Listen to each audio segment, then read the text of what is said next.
it's Mel. So for today's video, mag-unboxing ko og napalit na ko sa Amazon, which is ang power bank.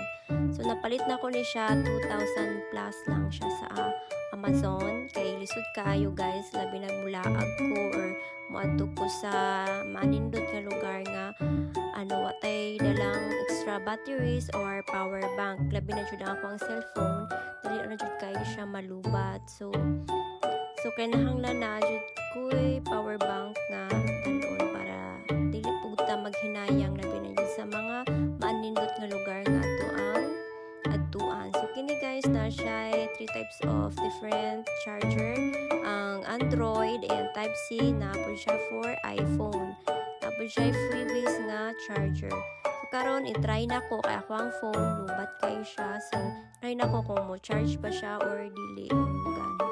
So, okay man. Nakita na kong okay. So, linot kayo siya guys. So, mauni ang brand po niya. Hanggang dito na lang. Bye!